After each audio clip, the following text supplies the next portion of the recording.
في هذا الفيديو سوف نقدم تمرين حول المتفاوتات، حيث لدينا في المعطيات أن A و B و C أعداد حقيقية موجبة قطعا، وجداء هذه الأعداد 3 A ضرب B ضرب C يساوي 1.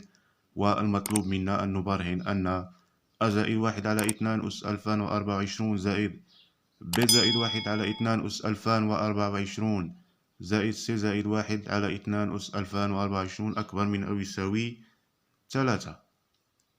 بالصعب، لأن لحله يكفي أن نطبق خاصية أساسية أو متفاوتة أساسية، وهي متفاوتة AM ناقص GM. إذن أول شيء سوف نقدم تذكير حول هذه المتفاوتة AM ناقص GM متفاوتة الوسط الحسابي ناقص الوسط الهندسي.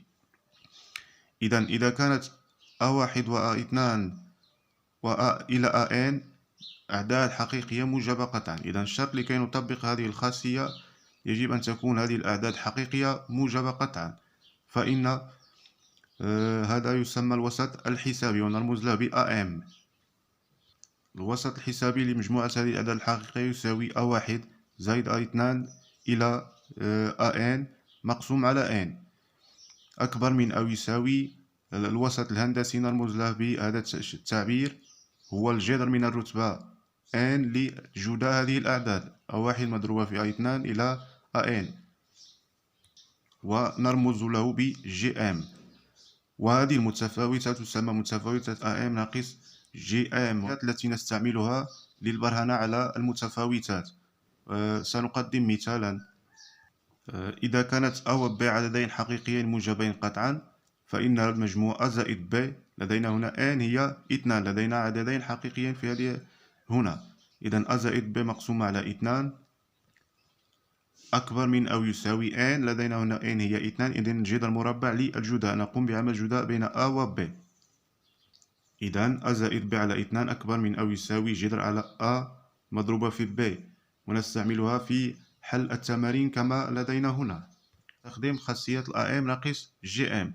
إذن لدينا سنبدأ مع A زائد 1 على 2. إذن بتطبيق خاصية AM ناقص GM لدينا هنا في هذه الحالة B تساوي 1. إذن A زائد 1 على 2 أكبر من أو يساوي جذر A مضروبة في B. إذن A مضروبة في 1 هي جذر A. إذن A زائد 1 على 2 أكبر من أو يساوي جذر A. لكن لدينا نحن هنا في التمرين أس 2024، يعني أن A زائد 1 على 2 أس 2024 أكبر من أو يساوي A أس 1012، لأن لدينا هنا جذر A. إذن نقوم بعمل A أس 2024 على 2 هي A أس 1012. نفس الشيء سوف نقوم به بالنسبة ل B زائد 1 و C زائد 1، فنحصل على B زائد 1 على 2 أس 2024 أكبر من أو يساوي B أس 1012.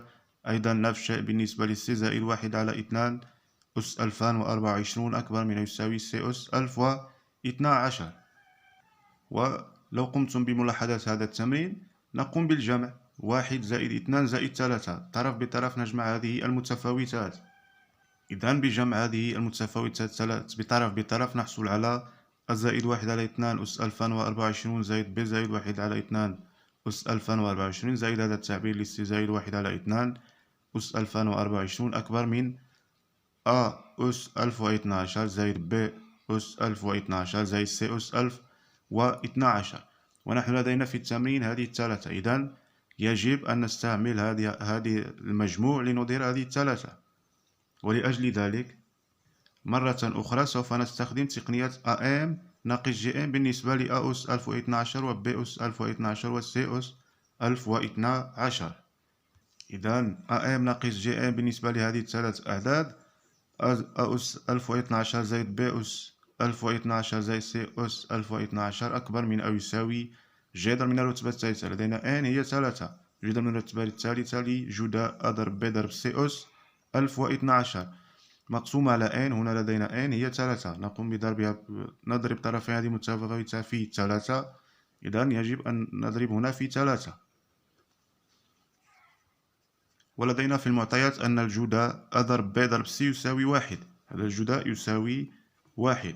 إذن أ أس ألف واثنى عشر زائد ب أس ألف واثنى عشر زائد س أس ألف واثنى عشر أكبر من أو يساوي 3 مضروبة في جذر واحد أس ألف واثنى عشر هو واحد. إذن هنا تساوي هذا التعبير هو 3.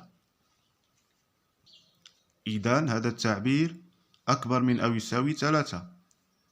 إذن أ أس ألف واثنى عشر زائد ب أس ألف واثنى عشر زائد س أس ألف واثنى عشر أكبر من أو يساوي 3، يعني أن هذه المتفاوتة أكبر من أو يساوي 3. 1 على 2 أس 2024 زائد ب زائد 1 على 2 أس 2024 زائد س زائد 1 على 2 أس 2024 أكبر من أو يساوي 3 بالشروط المعتادة لدينا في التمرين. شكرا لكم.